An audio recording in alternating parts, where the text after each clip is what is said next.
What is up, Rad Potential YouTube? Welcome to today's video. This is a moment that I and you all have been waiting for a very long time. I am going to unbox and we're going to compression test a brand spanking new from Mazda 13B REW engine. This is an engine that you would find in an FD RX7, and this one is brand new. Never been ran except for at the Mazda engine building facility. I believe they run all of these engines. And we're going to cut this thing open and see what it looks like. This has been sitting in my shop for probably 6 months or so now, since we got it last year. And we are fixing to do some cool stuff with this before we tear it down. So let's see what's inside this beast of a box.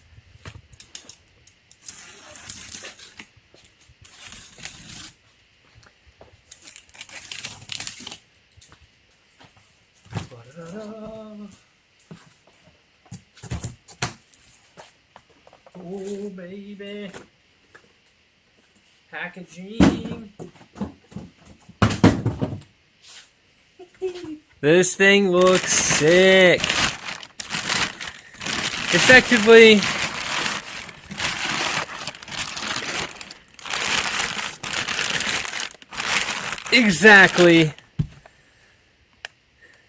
exactly as I expected it to look.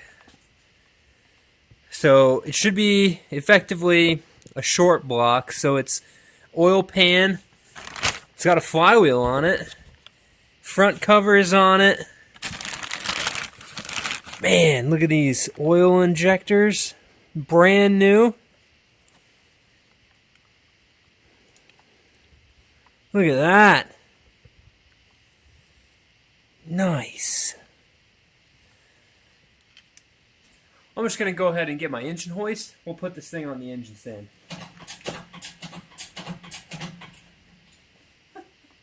Alright guys, this is literally insane how perfect this is, but it's a brand new engine, so it's what you would expect. But we got front and rear paint marks on everything. Like, you imagine being in a Mazda factory, right? Rotary engine assembly group, shipping these things over. You've got a whole plethora of brand new FD RX7s rolling across the line, and you're putting this sexy thing in there. Look at that. It looks so good. So, one thing to note about these engines is, I would say, majority of the time, you're basically ready to go, just drop it in your car and run. However, I have seen, and this is mainly because I'm just in the scene deeper than the face value RX7 owners, being an engine builder, is I've seen some of these engines have some weird stuff on the inside, maybe missing a side seal spring. Maybe they have 2 side seal springs under one spot. So I can't wait to, in a future video, tear this thing down and see what's going on in here. Because before this engine ever gets put in a car and ran, it is coming apart. We've got some modifications to do to it. But for now, we're just enjoying a stock REW goodness, floating and spinning like a nice, sexy golden trophy on a pedestal. But I'm really curious to see how much compression this engine makes. So rebuilding engines and selling cars, compression numbers are probably one of the most important things that a non-rotary owner will look for in order to judge the health of a rotary engine car. Now, most of us engine builders, we know that compression isn't the only factor into your car running very good for a very long time. The tune, the ignition coils, the spark plugs, everything surrounding your engine plays just as much of a role in having a reliable car, if not more of a role, than the actual rotary engine itself, because much to most people's surprise, these engines will actually run pretty dang well with pretty low compression.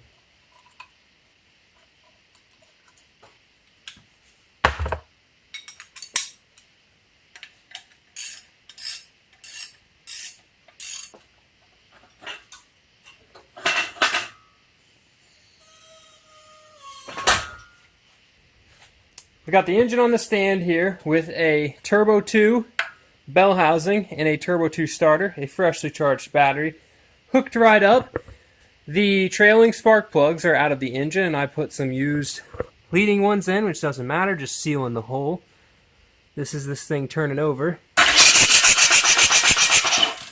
Notice it sounds funny because the intake and exhaust ports are all still taped shut, so let's untape all of these. Intake and exhaust ports all uncovered now. Let's look at the compression testers, plural, that I've got to do this test. In a future video, we're going to be compression testing a bunch of engines, which is why I've got this one unboxed. In that video, I'm going to be comparing numbers between different compression testers, so a standard piston compression tester, these two rotary compression testers here, which are effectively the same tester, but this one's a few years older than this one. Different style sensor, and we're going to be normalizing all that data between 12A's, RX7 engines, freshly rebuilt engines, this brand new engine, etc., etc. But for now, I'm going to go ahead and put the blue tester on the rear rotor, and I'm going to put the red tester on the front rotor, and we're going to compression test the new engine. Bam. Bam. Compression tester 1, compression tester 2, fired up. We have front rotor, rear rotor. Let me get my key here, the key to starting this whole thing. We're going to crank this thing over and see what we get.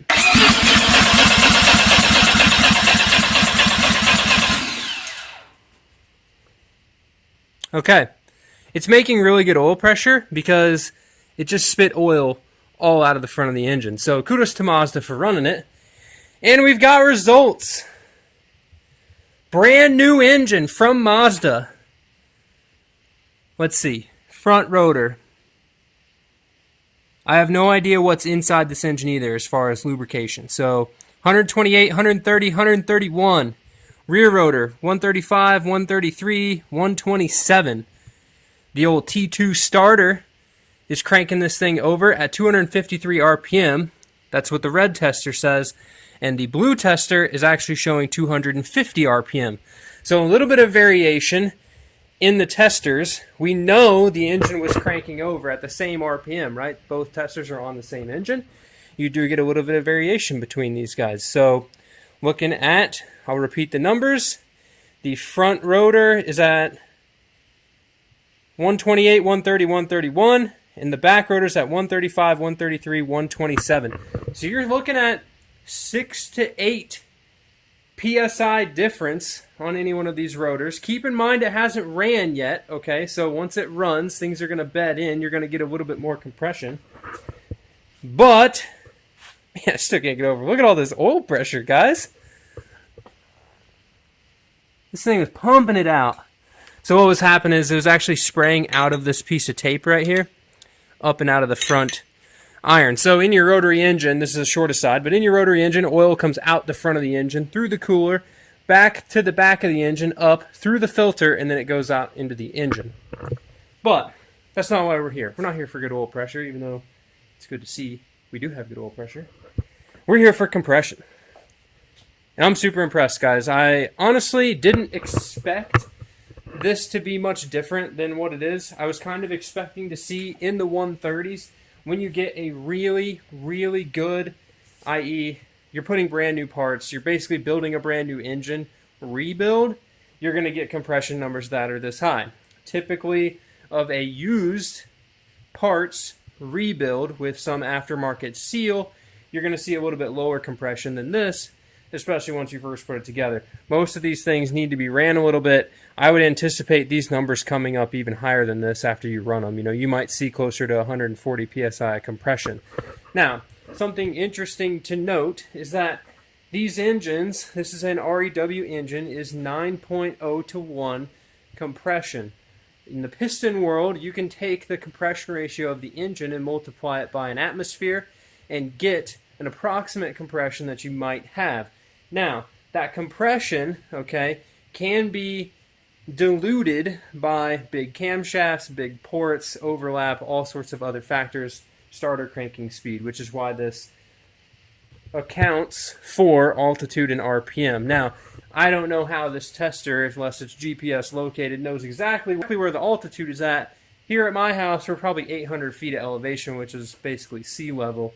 But it does account for that correction, and Mazda has a table that shows how you can calculate that correction yourself without these corrective values. But at 9.0 to 1 compression, and what is it, 14.7 psi is 1 bar or 1 atmosphere. You can multiply 9 by 14.7, which is going to get you approximately 130 to 140-ish psi, which is exactly what we're seeing here. So what I'm alluding to with that, and what you're going to see in the very next video, is we're going to compression test a variation of different rotary engines that vary in compression. Meaning, I'm going to take this data, which is a new REW engine, compression test, 9.0 to 1. We're going to go compression test a RX8 engine, which is 10.0 to 1. We're going to go compression test a 12A, which is like 9.3 or something like that, to 1. We can go compression test the Series 4 NA engine that I have out here, which is 9.4 to 1, I think. Maybe it's 9.3. I'd have to check the numbers.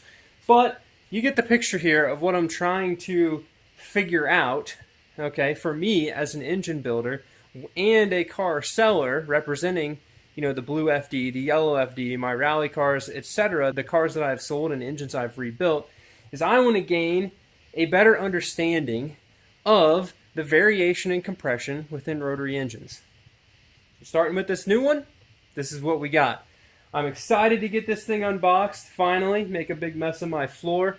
I'm excited to get to compression testing all sorts of different engines here at the Rad Ranch, and I'm excited that you guys are learning stuff in these videos, and that's what I can't wait to teach you and for me to learn, as well as you learn in the next video when we look at compression of different engines. So definitely smash that subscribe button if you want to see that video. I would love for you guys to stick around. Go check out the other videos on the channel. Comment below if you think that this is good compression for a brand new engine, because there's always going to be somebody out there that doesn't think you have enough compression. And lastly, I want to thank all the guys over on the Rad Potential Patreon for their continued support. If you're interested in getting in touch with me about specific questions for your car, your build, issues that you're having rebuilding your engine, for the patrons, I make videos addressing their very specific questions in order for them to get a direct access into this wild brain, and they get to see a lot of the stuff that happens weekly behind the scenes that may not make it onto the Rad Potential YouTube channel. So with that, thank you guys so much for watching. We'll see you guys in the next one. Keep it rad. Man.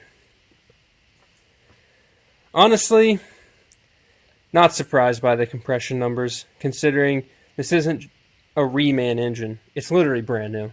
So it should be really good. It's all factory Mazda clearances. The other thing I'm interested to see, though, is when I tear this engine down, because this is the engine that is going into the black FD. This is going to get ported. We're going to put Chips Motorsports lightened and balanced rotating assembly in it. Then we're going to pop this engine in there with some iRotary Apex seals. But I'm interested to see, we've compression tested it right now. Okay, factory Mazda stuff.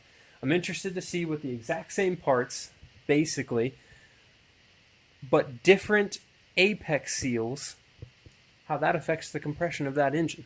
So, with that, guys, peace. We'll see you in the next one. The dog was just in here, but... Oh! Hey, Letty! You big chillin' outside? Huh? You big chillin' outside? Yeah. You think that new engine made good compression? Huh? High five. High five. High five. No? Can you jump? Jump for rotary engine compression. Hey. Jump for rotary engine compression. Yeah. Peace, guys.